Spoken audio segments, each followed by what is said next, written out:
J'ai été battu. Cette fois, on peut vraiment dire que les démons voleurs de données ont pris le dessus. Viens. Qui est là? Suis ma voix. Retrouve-moi. Étonnamment, cette voix m'était familière. J'ai alors décidé de la suivre aveuglément, sinon l'histoire n'aurait pas avancé. J'ai alors entamé un long voyage, traversé de nombreux fonds verts. Et puis, je suis enfin arrivé. Jean Constantin, mon descendant, toi qui as hérité de ma mission, je suis ton lointain ancêtre. Ah ouais d'accord, donc il y a bien un lore dans les sponsors. Vois ce médaillon, il s'agit des montagnes occultes. Il m'a été remis par Saint NordVPN en personne. Il contient d'incroyables pouvoirs, comme celui de protéger tes données partout dans le monde, et ce, même si tu te connectes à des Wi-Fi publics via ton smartphone. Mais surtout, il a le pouvoir de te faire économiser de l'argent pendant ta préparation de voyage, en faisant croire aux démons voleurs de données que tu es physiquement dans un pays, alors qu'en fait, tu réserves pour beaucoup moins cher voiture, vol d'avion ou encore chambre d'hôtel depuis ton canapé, en France. Le tout sur 6 appareils à la fois, sans avoir besoin de payer un profil de plus. Jean, mon descendant, reçois mon héritage et honore la promesse que j'ai faite à Saint NordVPN d'offrir ses pouvoirs au monde, et ce grâce à une offre exclusive disponible en description. Va, détruis le mal, je serai à tes côtés. Par le pouvoir de Saint NordVPN!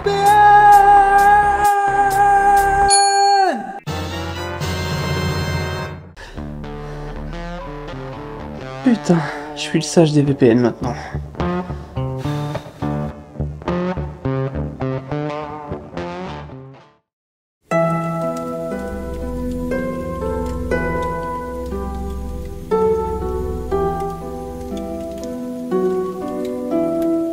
Bonjour et bienvenue dans ce nouvel Occulte Truc. Je vous avais demandé dans l'épisode sur les doigts croisés si le symbole de l'ictus vous intéresserait, et les réponses ont été plutôt positives, alors c'est parti.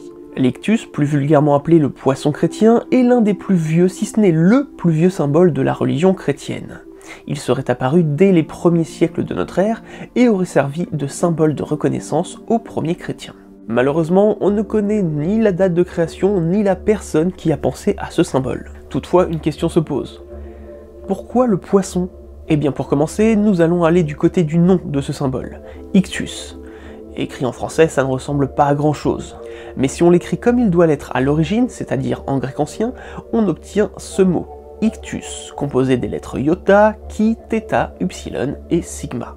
Et ce mot, il signifie poisson. Mais le truc avec le mot ictus, c'est que dans notre cas, il s'agit aussi d'un acronyme. Et qu'est-ce que c'est qu'un acronyme? C'est un mot qui se prononce comme un mot classique, sauf qu'il a été composé à partir des initiales d'autres mots, ou bien de la première syllabe d'autres mots. Pour être un peu plus clair, on peut citer par exemple la marque Ikea, qui signifie Ingvar Kamprad Elmtarid Agunarid, qui est en fait le prénom et nom du créateur de la marque, ainsi que le nom de la ferme où il a grandi, et le nom du village qui était le plus proche. On peut citer aussi par exemple le sopalin, qui se compose des premières syllabes des mots société, papier, linge. Voilà, ça c'est cadeau, mais n'hésitez pas à balancer que ça vient de ma part quand vous le ressortirez au repas de famille. Concernant ictus, celui-ci se compose des mots Jesus, Christos, Theu, Huios, Soter, qui signifie littéralement Jésus-Christ, Dieu Fils Sauveur. Si on remet tout ça dans un sens plus logique et qui correspond plus à notre langue, ça donne Jésus-Christ, Fils de Dieu, Sauveur. Et c'est ici que ça devient déjà intéressant. Vous le savez peut-être déjà, mais dans la Rome antique, le nom des citoyens romains était généralement composé de 3 noms. On appelle ça la tria nomina. D'abord réservé à la classe élitiste des praticiens romains, ce concept des 3 noms se généralise parmi le peuple appelé les plébéiens. Ce nom en 3 parties est composé du praenomen, le prénom, du nomen, le nom, qui est héréditaire, et enfin du cognomen, le surnom, qui définit en général une particularité et qui peut évoluer au cours de la vie de la personne en fonction de ses actes. Et ici, il semble que Jésus ait eu le droit à la tria nomina, comme s'il était un citoyen romain, afin de pouvoir composer cet acronyme qui est ictus. Jésus-Christ, son prénom, Fils de Dieu lui sert de nom, et Sauveur pour ce qui est de son surnom. Et du coup, pourquoi un mot grec alors qu'ici on parle de Rome? Eh bien tout simplement parce qu'à ce moment-là de l'histoire, ce que l'on appelle aujourd'hui le grec ancien était la langue la plus répandue à Rome. Mais pour autant, est-ce qu'il est très logique et très respectueux envers Jésus d'utiliser l'image du poisson pour parler de lui? Eh bien, étonnamment, oui. Déjà dans la Bible hébraïque, le Tanakh ou encore l'Ancien Testament, selon comment vous préférez l'appeler, les poissons font partie des tout premiers êtres vivants créés par Dieu dans la Genèse, et ce, dès le 5e jour, soit la veille de notre création. Oui, bon, ok, le Créateur nous aurait quand même précisé ce petit truc par la suite. Soyez les maîtres des poissons de la mer, des oiseaux du ciel, et de tous les animaux qui vont et viennent sur la terre. Ce qui, évidemment, diminue d'un coup grandement l'importance du poisson. Toutefois, on apprend dans le livre de Tobie que les poissons ont des vertus puissantes. Comme le garçon descendait se laver les pieds dans le Tigre, un grand poisson bondit hors de l'eau et voulut avaler son pied. Le garçon cria, mais l'ange lui dit « Attrape le poisson et maîtrise-le ». Le garçon saisit le poisson et le hissa sur la berge. L'ange lui dit « Éventre le poisson, enlève-lui le fiel, le cœur et le foie, mets-les à part pour les emporter et jette les entrailles. Car le fiel, le cœur et le foie sont des remèdes efficaces. » Le garçon éventra le poisson, recueillit le fiel, le cœur et le foie, puis il grilla une partie du poisson et la mangea, et il garda l'autre partie après l'avoir salée. Le garçon interrogea alors l'ange. « Azarias, mon frère, le cœur, le foie et le fiel du poisson, en quoi sont-ils des remèdes ?» L'ange lui répondit. « Si tu fais brûler le cœur et le foie du poisson devant un homme ou une femme attaqué par un démon ou un esprit mauvais, l'agresseur s'enfuit au loin et ses victimes en seront délivrées pour toujours. » Je suis d'un coup très étonné que les Warren n'aient jamais tenté ça avant un exorcisme. Mais c'est surtout le Nouveau Testament qui va créer une véritable association entre Jésus et le poisson. Et en même temps, c'est logique, hein, la Bible hébraïque étant antérieure à Jésus, les auteurs ne le connaissaient pas encore. Du coup, ils ne pouvaient pas établir de relation. C'est logique. Commençons donc par citer le passage le plus connu en termes de relation entre Jésus et le poisson. Ça se passe du côté de l'évangile selon Marc. Jésus prit les 5 pains et les 2 poissons, et levant les yeux au ciel, il prononça la bénédiction et rompit les pains. Il les donnait aux disciples pour qu'ils les distribuent à la foule. Il partagea aussi les 2 poissons entre tous. Ils mangèrent tous et ils furent rassasiés. Et l'on ramassa les morceaux de pain qui restaient, de quoi remplir 12 paniers, ainsi que les restes des poissons. Ceux qui avaient mangé les pains étaient au nombre de 5000 hommes. Car oui, on a tendance souvent à se rappeler que Jésus a multiplié les petits pains, mais il a également multiplié les poissons. Allez, encore un autre passage, mais cette fois-ci chez Matthieu. Pour vous donner un peu de contexte, ça se passe à un moment où Jésus est censé payer un tribut à des personnes qui s'occupent d'un temple. Voici ce qu'il aurait dit à l'apôtre Pierre. « Va donc jusqu'à la mer, jette l'hameçon et saisis le premier poisson qui mordra. Ouvre-lui la bouche et tu y trouveras une pièce de 4 drachmes. Prends-la, tu la donneras pour moi et pour toi. » Ouais, c'est quand même très pratique de pouvoir faire apparaître de l'argent dans la bouche d'un poisson. Franchement, on n'en parle pas assez de ce miracle. Ou alors, c'était une façon d'alerter sur le début de la pollution des mers et des océans aux métaux lourds. Après la résurrection du Christ, le poisson est encore très présent, puisque ce serait la première chose qu'il aurait mangée après être revenu à la vie. Dans leur joie, ils n'osaient pas encore y croire, et restaient saisis d'étonnement. Jésus leur dit « Avez-vous quelque chose à manger ?» Ils lui présentèrent une part de poisson grillé qu'il prit et mangea devant eux. Allez, un autre passage, toujours après sa résurrection. Simon-Pierre leur dit « Je m'en vais à la pêche ». Ils lui répondent « Nous aussi, nous allons avec toi ». Ils partirent et montèrent dans la barque. Or, cette nuit-là, ils ne prirent rien. Au lever du jour, Jésus se tenait sur le rivage, mais les disciples ne savaient pas que c'était lui. Jésus leur dit « Les enfants, auriez-vous quelque chose à manger ?» Ils lui répondirent « Non ». Il leur dit « Jetez le filet à droite de la barque, et vous trouverez. » Ils jetèrent donc le filet, et cette fois, ils n'arrivaient pas à le tirer tellement il y avait de poissons. « Que nous voulons, c'est du poisson, faut bien goûter !» Bon, vous allez peut-être me dire « Oui, mais on peut pas vraiment parler d'association, le poisson était sans doute l'un des mets les plus faciles à se procurer à l'époque, donc forcément on en bouffait beaucoup, c'est pas forcément associé à Jésus, mais un peu à tout le monde, et vous n'auriez pas tort. » Et je vais même plutôt aller dans ce sens, en m'attardant sur 2 passages de l'évangile selon Matthieu, où Jésus compare plus ou moins ses fidèles à des poissons. Comme il marchait le long de la mer de Galilée, il vit 2 frères, Simon, appelé Pierre, et son frère André, qui jetaient leurs filets dans la mer, car c'étaient des pêcheurs. Jésus leur dit « Venez à ma suite, et je vous ferai pêcheurs d'hommes. » Aussitôt, laissant leurs filets, ils le suivirent. Le royaume des cieux est encore comparable à un filet que l'on jette dans la mer et qui ramène toutes sortes de poissons. Quand il est plein, on le tire sur le rivage, on s'assied, on ramasse dans des paniers ce qui est bon et on rejette ce qui ne vaut rien. Ainsi en sera-t-il à la fin du monde. Les anges sortiront pour séparer les méchants du milieu des justes et les jetteront dans la fournaise. Là, il y aura des pleurs et des grincements de dents. Dans la Bible, tous les chrétiens, même plus largement tous les potentiels chrétiens, sont comparés à des poissons. Et ce seraient donc les anges, à la fin des temps, qui viendraient faire le tri de ces poissons pour savoir qui va au paradis et qui va en enfer. Mais l'idée globale, c'est que métaphoriquement, on est tous des poissons. Le poisson! D'après les estimations faites par les experts, le Nouveau Testament a été écrit à peu près entre le milieu du 1er siècle et le début du second. Et les premières traces du poisson dans l'art paléochrétien dateraient également de cette époque. Mais au tout début, c'était de véritables poissons qui étaient représentés. Car des représentations du poisson dans l'art chrétien, on en trouve dans des mosaïques, dans les catacombes de Rome, mais aussi sur des lampes à huile. Et à ce niveau-là, donc, plusieurs solutions.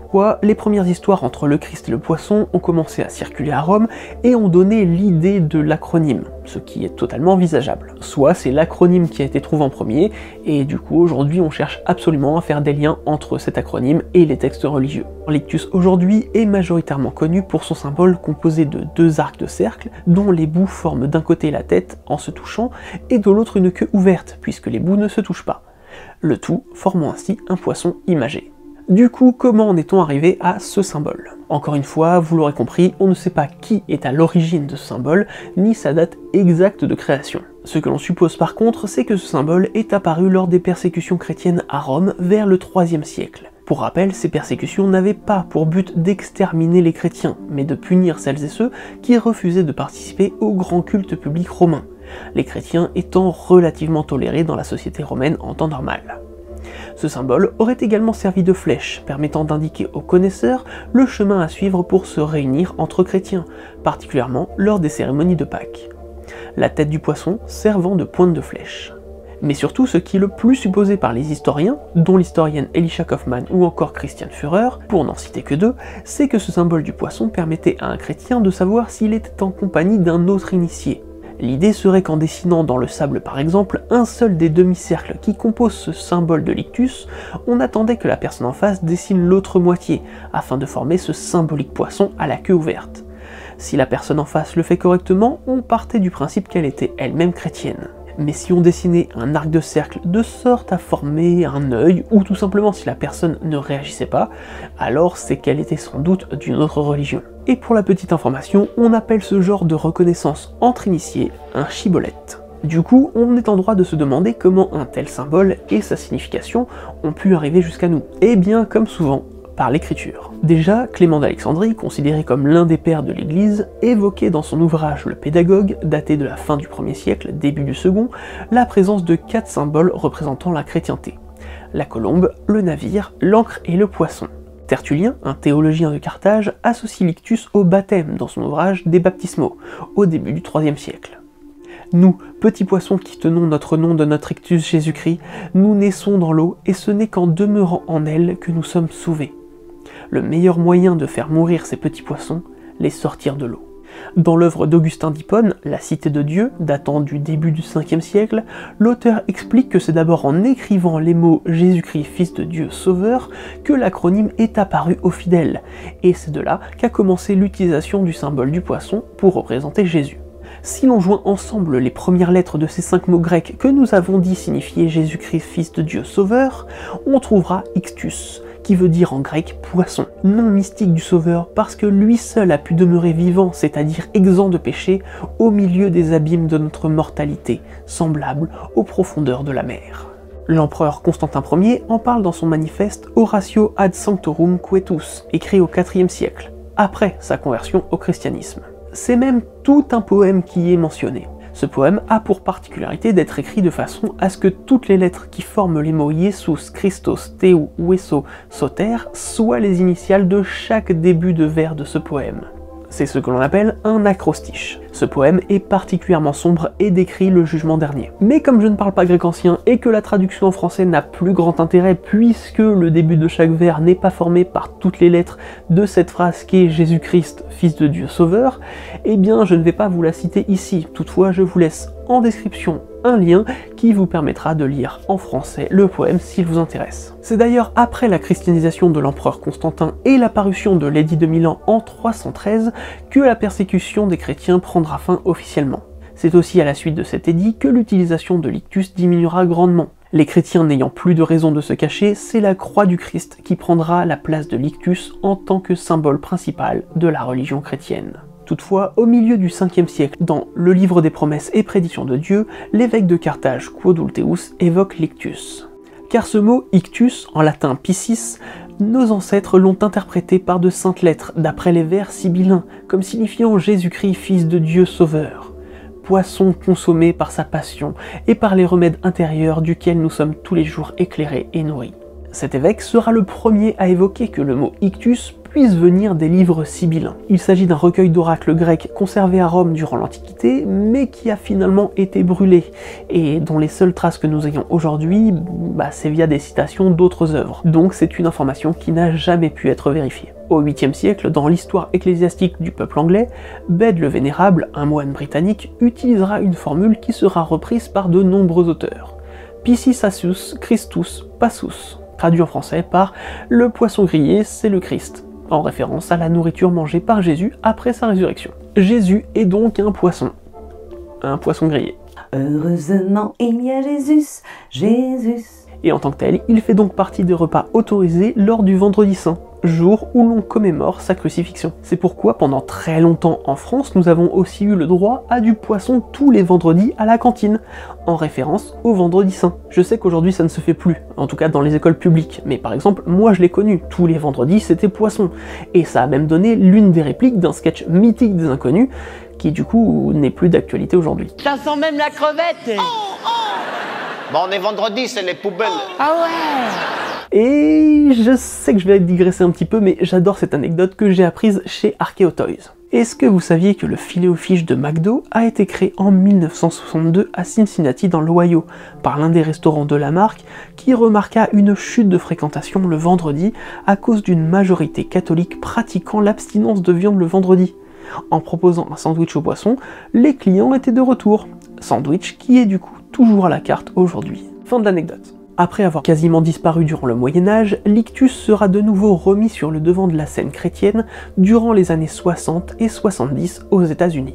Sans doute porté par le succès du film Quo Vadis en 1951, le Jesus Movement, un mouvement qui se voulait être un réveil chrétien évangélique composé de musiciens, de hippies et d'étudiants récemment convertis, qui est né vers la fin des années 60, fera véritablement ressurgir le symbole. En 1970, l'Ictus Festival, un festival de musique chrétienne, se tient pour la première fois à Wilmore dans le Kentucky. Ce festival a tenu jusqu'en 2015 et s'est arrêté à cause de soucis financiers, avant de renaître de ses cendres depuis 2021.